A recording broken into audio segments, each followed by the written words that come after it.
কিভাবে পারফেক্টভাবে জর্দা রান্না করা যায় সেই রেসিপিটি আমি আপনাদের সাথে শেয়ার করব।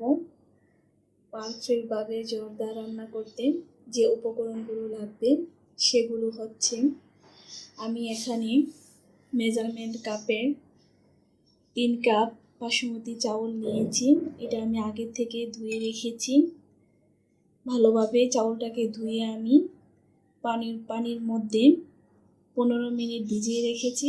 তারপরে আমি ছেঁকে নিয়েছি, কারণ পানির মধ্যে 15 মিনিট ভিজালে চাউলটা একটু লম্বা লম্বা হয়, ঝরঝরে হয়।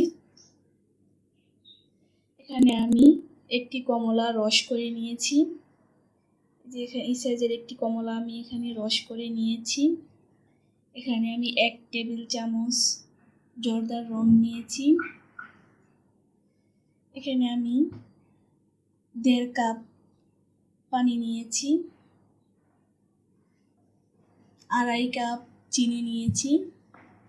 চিনিটা আপনারা কেউ কম বেশি দিতে পারেন। এখানে আমি যেহেতু 3 কাপ চাউল নিয়েছি, 3 কাপ চিনি দেওয়া দরকার ছিল। আমি এখানে মিষ্টিটা কম দিব, তাই আমি এখানে 2.5 কাপ চিনি নিয়েছি। এখানে 1 কাপ ঘি তেল মিক্স করে নিয়েছি। আমি এখানে কিছু কিশমিশ নিয়েছি, একটি তেজপাতা, একটি দারুচিনি, 3টি এলাচ, কিছু লং, 4-5টি লং নিয়েছি, কাজু বাদাম নিয়েছি, এখানে মোরব্বা নিয়েছি, কিছু মিষ্টি নিয়েছি, ছোট ছোট মিষ্টি।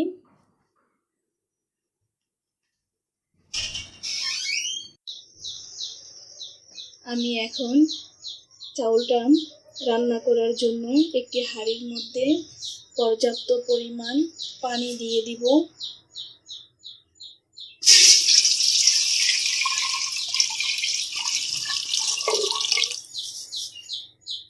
এখন আমি এর মধ্যে জর্দার রং দিয়ে দিব 1 টেবিল চামচ।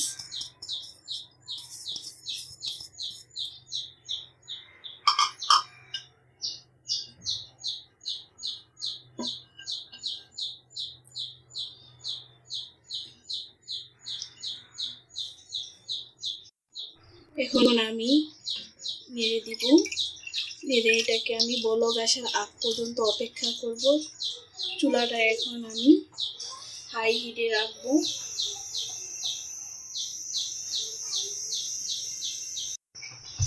পানিটা বলক এসে গিয়েছে। এখন আমি ধুয়ে রাখা চাউলগুলো দিয়ে দিব।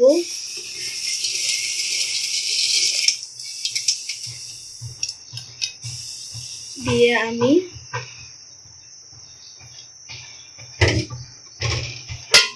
নেড়ে দিব।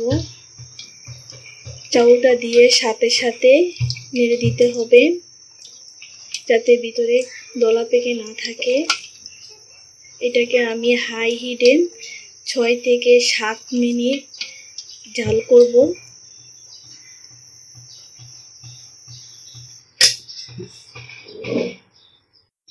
7 মিনিট পর ফিরে আসছি। আমার চাউলটা রান্না করা হয়ে গিয়েছে, আমি দেখাচ্ছি। এই যে হাত দিয়ে চাপ দিয়ে দেখবেন ভিতরে দানা দানা থাকে, এই অবস্থায় চাউলটা নামিয়ে ফেলতে হবে, আর জাল করা যাবে না। এখন আমি একটি ছাঁকনির সাহায্যে ছেঁকে নিব।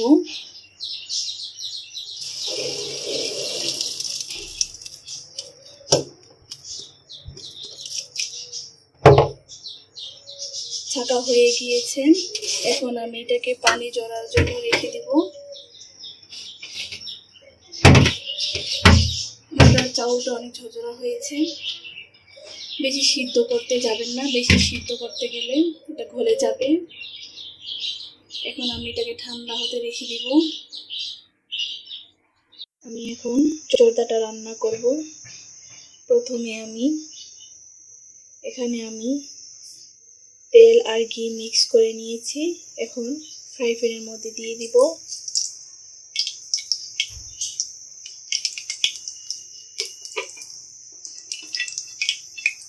কিছু কাজু বাদাম দিয়ে দিব, তেজপাতা, দারুচিনি, এলাচ, লবঙ্গ দিয়ে দিচ্ছি, কিছু কিশমিশ। এগুলোকে একটু তেলে ভেজে নেব।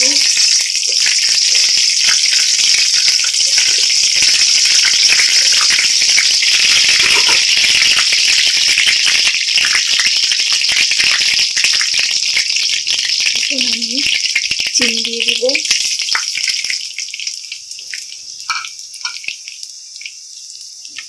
পানি দিয়ে দিচ্ছি।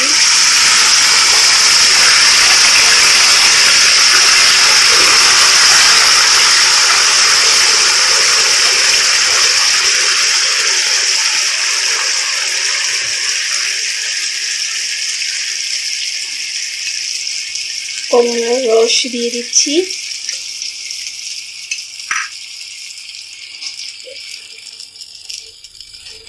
আমি এখন থেকে ভালোভাবে একটু ঝাল করে নিব।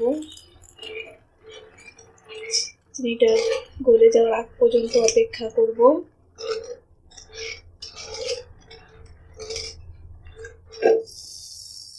চিনিটা গলে গিয়েছে, বলক এসে গিয়েছে। এখন আমি এই পর্যায়ে রান্না করে রাখা চাউলগুলো দিয়ে দিব।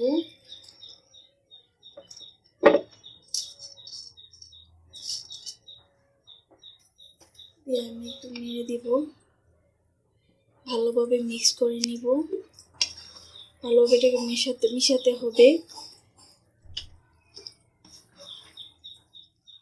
এভাবে নেড়ে নেড়ে মিশিয়ে দিতে হবে।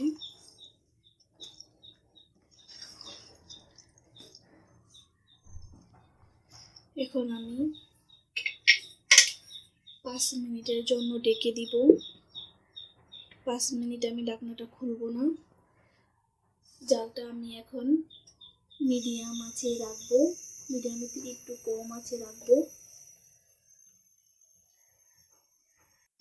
5 মিনিট পর ফিরে আসছি।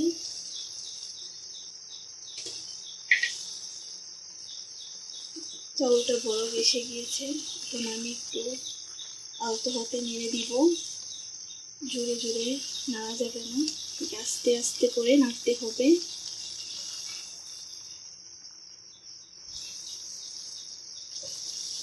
এখন আমি এর মধ্যে সামান্য পরিমাণ একটু লবণ দিয়ে দিব, আর একটু নেড়ে দিব।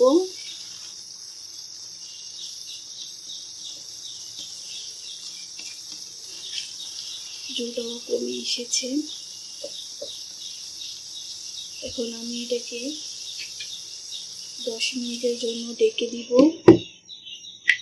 এখন জালটা কমিয়ে দিব, লো হিটে রাখবো। 10 মিনিট পর ফিরে আসছি। ফিরে এসে দেখাবো কেমন হয়েছে। 10 মিনিট পর ফিরে আসছি। আমি এখন আবারও নেড়ে দিব। তবে আস্তে আস্তে নাড়তে হবে।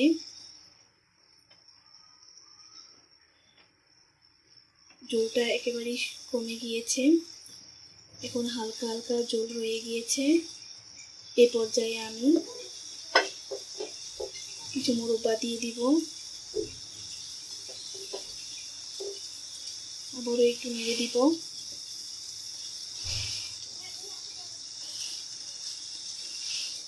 এভাবে নেড়ে দিতে হবে আস্তে আস্তে।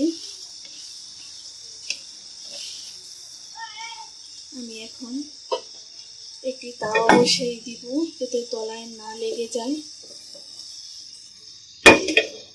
এর উপরে আমি ফ্রাই প্যানটা বসিয়ে দিব।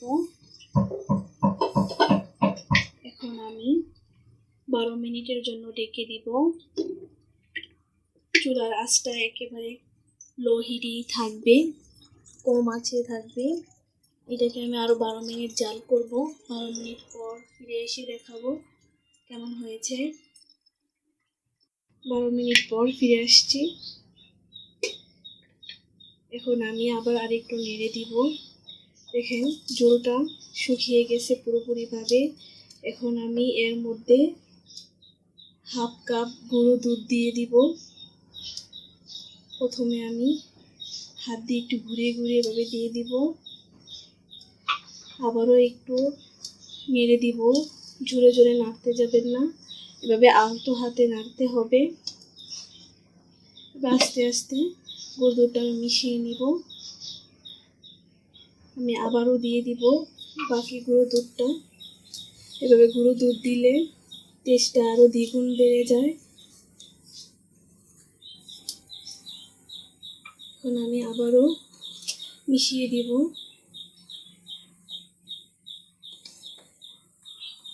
আস্তে আস্তে নাড়তে হবে।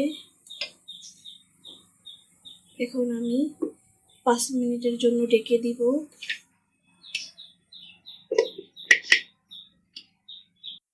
5 মিনিট পর ফিরে আসছি। এখন আমি ঢাকনাটা খুলে দেখব কেমন হয়েছে। আমার জর্দাটা পুরোপুরিভাবে রান্না করা হয়ে গিয়েছে। কতটা সুন্দর হয়েছে দেখুন, ঝরঝরা হয়েছে। লক্ষ্য রাখতে হবে যখন আমরা চাউলটা পানির মধ্যে সিদ্ধ করব তখন যেন বেশি সিদ্ধ না হয়ে যায়। চাউলটা বেশি সিদ্ধ হলে জর্দাটা অত ভালো হবে না, পারফেক্ট হবে না। তাই তখনই খেয়াল করতে হবে। যদি কারো সিদ্ধ করতে গিয়ে চাউলটা বেশি সিদ্ধ হয়ে যায় তাহলে ফ্রিজে রেখে শক্ত করে তারপরে জর্দাটা রান্না করতে হবে। পানির পরিমাণটাও একটু কম দিতে হবে যখন রান্না করবেন। আমারটা এখন পুরোপুরিভাবে রেডি। আমি এখন তুলে দেখাচ্ছি কতটা সুন্দর, কতটা ঝরঝরা হয়েছে। দেখুন অনেক ঝরঝরা হয়েছে, দেখতেও অনেকটা সুন্দর হয়েছে। এভাবে জর্দা রান্না করলে জর্দাটা পারফেক্ট হয়।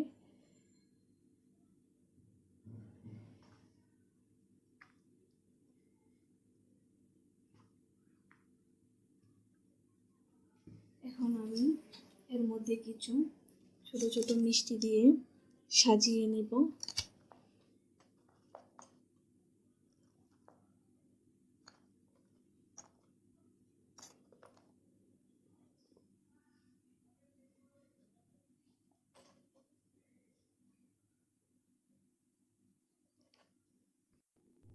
আপনারা এভাবে বাসায় জর্দা বানিয়ে খেতে পারেন আমার রেসিপিটা ফলো করে।